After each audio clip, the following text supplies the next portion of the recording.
My Experience at a Boarding School, Part 7. True Life Stories with Nyasha TV.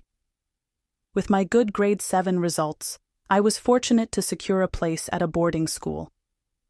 At this stage of my story, I have chosen not to disclose the real names of the secondary schools I attended, in order to respect the privacy of the institutions and the people connected to them.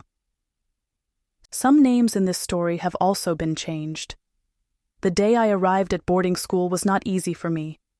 Everything was new, I had no friends, I did not know anyone, and I had no idea what boarding school life would be like. But once again I believe God was already preparing the way for me. Our matron, whom I will call Mrs Bako, not her real name, came to welcome us, the new Form 1 girls. She gave us a tour of the school and patiently explained everything we needed to know. Eventually, she took us to our dormitory and told each girl to choose a bed. Although all the beds looked almost the same, I knew exactly where I wanted to sleep. I chose a bed close to the wall. I did not want one near the window, nor did I want to sleep in the center of the room. Somehow, that little corner felt safer and more comfortable to me. After we had settled in, Mrs Bako told us that it was time to go to the dining hall for dinner. Everything in the dining room looked well organized. We were served soup as a starter, followed by rice and beef stew for the main meal. As we sat together eating, the nervousness of being strangers slowly began to disappear.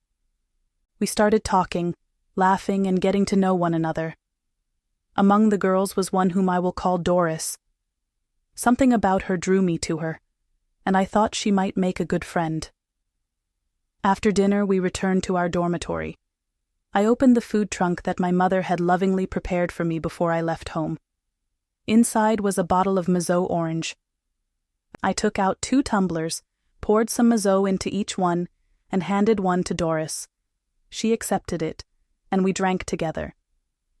It was such a simple moment, just 2 young girls sharing a drink, but that was the beginning of a friendship that would become very important during my secondary school years.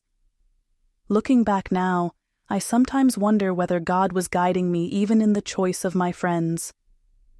As I came to know Doris better, I discovered that she was an exceptionally intelligent girl. She was strong academically and also very good at sport. Above all, Doris was the daughter of a pastor. She was well-mannered, disciplined, and respectful. She related well with the other students, our teachers, and the matron. There is wisdom in choosing our friends carefully. The Bible says, "He that walketh with wise men shall be wise." Proverbs 13:20. Being in the company of someone who was hard-working, disciplined, and focused encouraged me to remain the same. My secondary school years became an enjoyable chapter of my life. To my surprise, leadership followed me once again. After having served as head girl at primary school, I was later appointed a senior prefect at secondary school. I also became a netball team leader, a role that I thoroughly enjoyed. Perhaps that love for netball never left me. Even now in my 60s, I can still imagine myself picking up a ball and playing netball with my grandchildren. Those 4 years of secondary education, leading to my ordinary level examinations, passed without major problems. I believe discipline played an important part in that.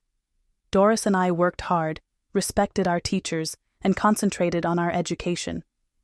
Eventually, the examinations came. Then came the waiting. And finally, the results arrived. Once again, our hard work had paid off. We had passed all our subjects. Looking back, I realized that success was not simply about being clever. It was also about the choices I made along the way, the choice to work hard, the choice to respect authority, the choice to stay disciplined, and the choice of the people I allowed to influence my life. Sometimes, one good friendship can help shape the direction of our journey.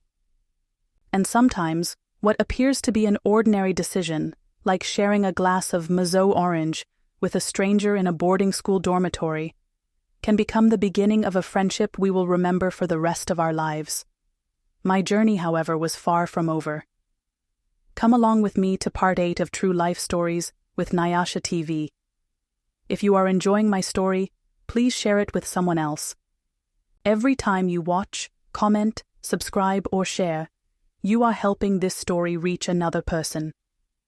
I am working towards bringing all these pieces of my life together into one meaningful story, and God willing, one day into a complete book. Your support is helping me move closer to that goal. Thank you for walking this journey with Nyasha. Until part 8, remember, choose your friends wisely, work hard, remain humble, and never underestimate the quiet ways in which God may be guiding your life.